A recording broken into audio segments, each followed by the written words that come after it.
Should I buy student accommodation? What do you think? What do you think about if you bought, what do I think if you bought student accommodation? Well, it's something I've done, and I've done fairly recently actually. It's not buying student accommodation, but turning some of my, all of my professional HMOs into student accommodation.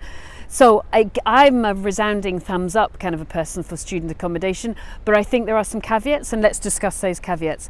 I'm in Bristol. Now Bristol is incredibly student heavy. We've got 2 major universities and a whole bunch of colleges. We've got loads of students in Bristol, and so for us, Bristol's really good for students. The numbers are high. So it depends on the demand, and it depends on how many students you've got and how many colleges and how many universities you've got in your area.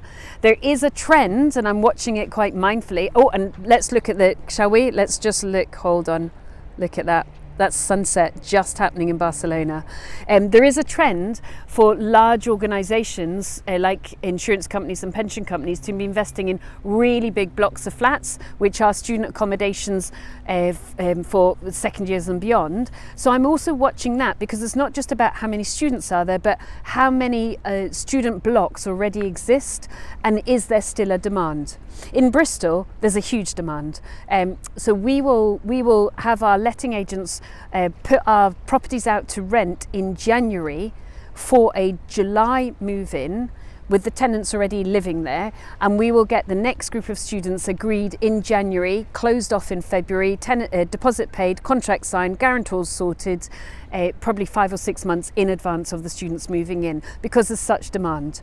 Our letting agent doesn't like us to do it before January, because he thinks that students, particularly if they're first year and then they're going to be moving into a house together, if you do it in like October, November, December, they've barely had time to make friends. So I'm like, all right then, I'll follow your advice, you know what you're talking about. And the other thing, the little trick for you to not miss is, I like to take on second years. Why? Because they'll repeat.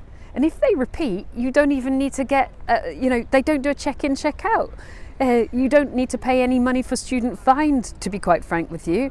And it's just super easy, because they just stay in the house.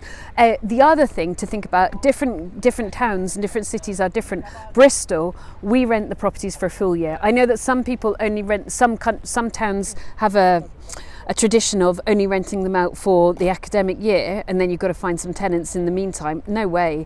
We will rent from like the 11th of July to the following year, the 10th of July. And then what I have to do is a spreadsheet to make sure that I'm not moving in and out people on the same day, because we'll always need, if people are moving in and out, we'll always need a little bit of time just to make sure the properties are clean. So it can July can get a bit full on, but I like them in a block, because I want to be doing a lot of traveling. So I don't want to be like spacing them out all the summer. So we just have one really hectic month. And then what about student parties? I've got to show you it again, because look, it's so close to sunset now. What about student parties? Well, I do very good quality properties, and as a result I choose very good quality students.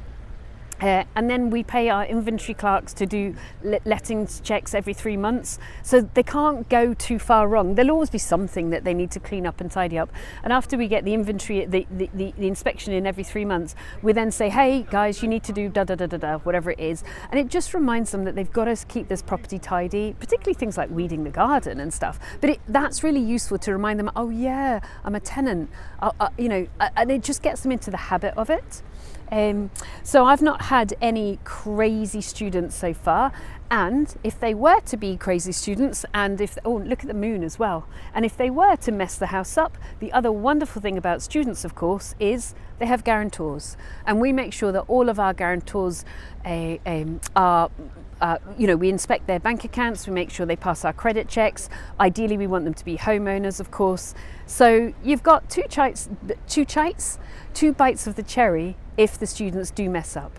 So I'm a huge thumbs up for me. I like students, it's simple, they pay the bills, you don't pay the bills, you simply provide the house, and they can repeat with you, which I really, really appreciate. Yeah, so it's a good one for me, and hopefully it's a real good one for you.